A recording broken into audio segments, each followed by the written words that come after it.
പൊന്നാന്റെ മാണിക്ക കല്യാളെ ഞാനിങ്ങനെ കേട്ടോ വർത്താൻ പറയല് പൊന്നാന്റെ മാണിക്ക കല്യാളെ ഇത് ആരെന്നറിയങ്ങള് ഇതാണ് നമ്മളെ നെഞ്ചമ്മ സ്വാമിയാണ്. എന്തായാലും ഈ അമ്മയെ കാണാൻ വേണ്ടി ഒരുപാട് ആഗ്രഹമുണ്ട്. ആ ചിറിയാണ്, ആ ചിരിക്കണ കായ് ഇന്ന കേൾക്കണക്ക് വല്ലാത്ത ജാതി, അതാണ് ആ ചിറി. അമ്മേ ഇനി അപ്പോ എന്നാണ് ഇനി പോണേ? പിന്നെ മകരവിളക്കിന് പോകും. മകരവിളക്കിന് പോകും. നമുക്ക് ഞാൻ ആർക്കും പരിചയപ്പെടുത്തി തരേണ്ട ആവശ്യമില്ല കേട്ടോ ഈ മാണിക്കല്ലിനെ. ഇതൊരു മുതലാണ്. എന്റെ നാട് മക്കൾ സന്തോഷമായിട്ട് അവർ ജീവിക്കണം. അതാണ് എന്റെ സന്തോഷം. എനിക്ക് ഞാനിപ്പോ വന്നപ്പോഴേ എവിടോ പണിക്ക് പോയിട്ട് വരുന്നു പാവം അല്ലേ? പണിക്കില്ല, ഞാൻ താഴെ അത് എന്റെ സിറിയ മകന്റെ കുട്ടീന്റെ പോയി. അപ്പൊ പുല്ലൊക്കെ എടുത്തിട്ട് വന്നു അവര്.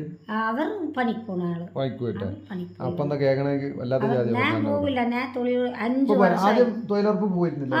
ആദ്യം തൊഴിലുറപ്പ്. ഇതൊക്കെ ചെങ്ങായിമാരെ എങ്ങോട്ട് നോക്കുകയാണെങ്കിൽ ആ അലമാറിയിൽ മൊത്തം കിടക്കുന്ന സാധനം ഉണ്ടല്ലോ ഒരുപാടുണ്ട്. അതേമാതിരി ഇതാക്കണേ ഇവിടെ കുന്നുപോലെ കൂട്ടിയിട്ടുണ്ട്. ഇതൊക്കെ ആദരങ്ങളാട്ടോ. പക്ഷേ